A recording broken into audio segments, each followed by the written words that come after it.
भगवंताचे असे सांगणे आहे की बाकी सगळ्या योनी ह्या भोगयोनी आहेत.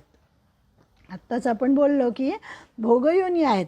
आत्मोन्नती ज्या योनीमध्ये घडते ती एकच मनुष्य प्राण्याची योनी आहे.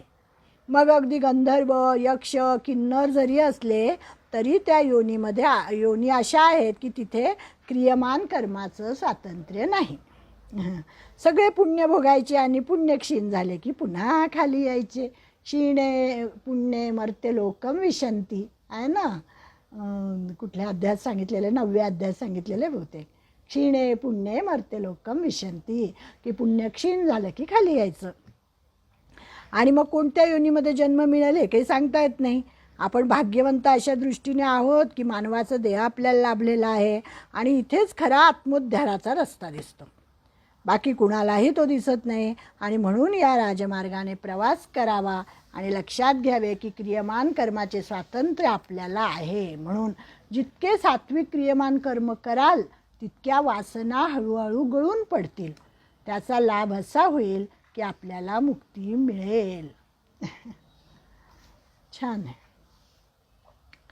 पण नंतर ते म्हणतात की हे कुणासाठी सांगितलं, हे सगळं कुणासाठी आहे? जो धर्म मानतो त्याच्यासाठी, ज्याची बुद्धी सद्बुद्धी आहे. काही लोक म्हणतात खा प्या मजा करा, 4 वाक नीती, आम्हाला काहीही करायची गरज नाही आहे, आम्हाला सगळं आनंदाने मिळतं आहे ना, मग कशाला पाहिजे गीता वाचायला, कशाला पाहिजे नामस्मरण करायला, आमचं सगळं चांगलं चाललं आहे असं म्हणतात. त्यांच्यासाठी हे नाहीच आहे मुळात. त्यांना लागेल तेवढे जन्म लागू देत. मग त्यांनी सांगितलं की हे कोणासाठी आहे? ज्यांची बुद्धी सद्बुद्धी आहे. मग श्रद्धास्थाने नष्ट करायला जो प्रवृत्त होत नाही, धर्मावर ज्याची खऱ्या अर्थाने श्रद्धा आहे. कारण शेवटी ज्ञान कोणाला मिळतं? श्रद्धावान लभते ज्ञानम. जो श्रद्धावान आहे त्यालाच ज्ञान मिळेल, इतर अज्ञानीच राहतील. अशा माणसांसाठी हा रस्ता आहे. अन्यथा दारू पिऊन गटारीत लोळत जेव्हा पडलेला असतो एखादा दारुडा जर असेल तर त्याला काय त्याच्यामध्ये सुख मिळतं ना, वा वा काय सुख आहे असं त्याला वाटतं. आणि दुसऱ्या दिवशी सकाळी परत त्याची पावलं त्या दारूच्या गुत्त्याकडे वळतात. म्हणजे जनावरापेक्षाही हीन आयुष्य जगणारा, पण त्याला त्याच्यामध्येच आनंद वाटतो. अशासाठी हे तत्त्वज्ञान मुळीच नाही आहे. असं त्यांनी सांगितलं की जो थोडा तरी अंतःकरणामध्ये ज्याच्या जागृती आलेली आहे, मला मनुष्यजन्म का मिळाला, मला हेच घर का मिळालं, मला हीच माणसं का मिळाली, मी जे हे आत्ता कर्म करते हेच कर्म माझ्या वाट्याला का आलं, म्हणजे याच्या पाठीमागे काहीतरी पूर्वपरंपरा असली पाहिजे, काहीतरी मागच्या जन्माचं कर्तृत्व असलं पाहिजे, भोक्तृत्व असलं पाहिजे, संचित असलं पाहिजे.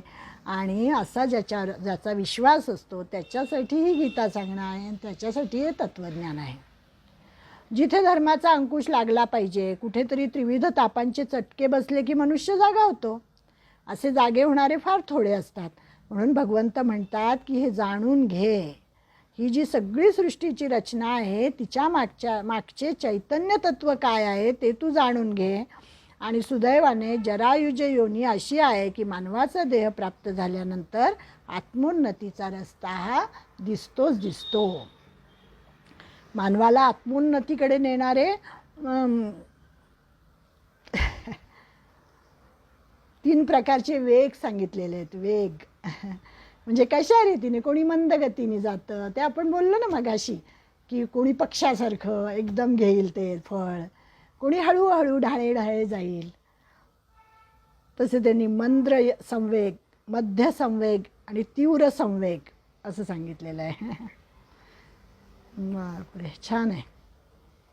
जो कंठ परमेश्वराने आपल्याला दिलेला आहे, अगदी पुरुषाचा आवाज फुटला तरी तो मध्य सप्तकामध्ये छान फिरतो. जे गाणं शिकले त्यांना माहीत असेल हे मंद्र सप्तक काय आहे. नंतर मंद्र सप्तक मध्य आणि तीव्र हे सगळे गाणाऱ्या लोकांना माहीत असेल. म्हणजे वेग सांगितला आहे थोडक्यात. काय की आपण किती वेगाने त्या परमेश्वरापर्यंत जातो, आपण किती प्रमाणात संसारामध्ये रमतो.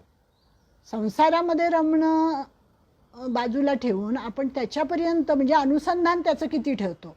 संसारातली कामं तर करावीच लागतात, प्रत्येक गोष्ट आपल्याला जिथल्या तिथे करावीच लागते, त्याच्याशिवाय आपल्याला खायला कसं मिळेल. त्यामुळे ते जरी करत असताना आपल्याला त्याचं अनुसंधान आपण किती ठेवतो आणि मनामध्ये आपली ही भावना जागृत राहते का, ह्याचा आपणच आपल्याला अभ्यास करायचा आहे.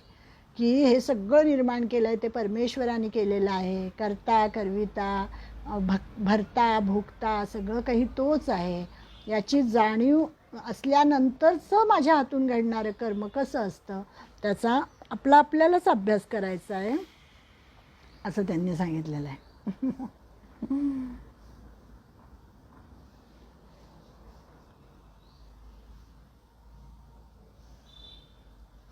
म्हणजे आपण आता 4थ्या श्लोकापर्यंत आलो, वेळ संपलेलीच आहे आपली. सर्व योनिषु कौंतेय मूर्तय संभवन्ति याः तासां ब्रह्म महद्योनिर अहम बीज प्रदपिता. की बीज देणारा हा पिता म्हणजे परमेश्वर आहे, परब्रह्म परमात्मा आहे, आणि उत्पत्ती करण्याचं जे स्थान आहे ते म्हणजे महद्ब्रह्म, हे महद्योनी, तिलाच महद्ब्रह्म पण म्हणतात, त्या मायेला, प्रकृतीला, असं त्यांनी सांगितलेलं आहे. तिचं लेकरू म्हणजे हे जगडंबर, हे जग, असं सांगितलेलं आहे. आता पुढच्या वेळेस आपण 5वा श्लोक बघू. म्हणजे 3ऱ्या आणि 4थ्या श्लोकामध्ये निरीश्वरवादी सांख्यमत्यांचं त्यांनी निराकरण केलं, की ते ईश्वर मानत नाहीत. तर त्यांना सांगितलं की अरे, ईश्वराच्या अधिष्ठानावरच हे सगळं होतं, म्हणजे ईश्वराला मानलंच पाहिजे. क्षेत्रज्ञाचा संयोग ईश्वराधीन आहे हे सांगितलं. आणि कोणत्या गुणांचा कोणता संग होतो, गुण किती प्रकारचे आहेत ते आता 5व्या श्लोकापासून सुरू होईल. गुणांचा कोणता संग होतो, गुण किती प्रकारचे आहेत, अज्ञानी जीवाला ते कसे बांधतात, म्हणजे गुण, त्यांचा धर्म कोणता, ते कुठे उत्पन्न होतात, इत्यादी अनेक प्रश्नांची उत्तरे भगवंतांनी आता पुढील 14 श्लोकातून दिली आहेत. 4 श्लोक आपले आता झालेले आहेत. त्यामुळे आतापर्यंतचं झालेली सेवा परमेश्वराच्या चरणी अर्पण करते, आपणा सर्वांना धन्यवाद देते आणि या ठिकाणी मी थांबते. ओम तत्सत श्री कृष्णार्पणमस्तु.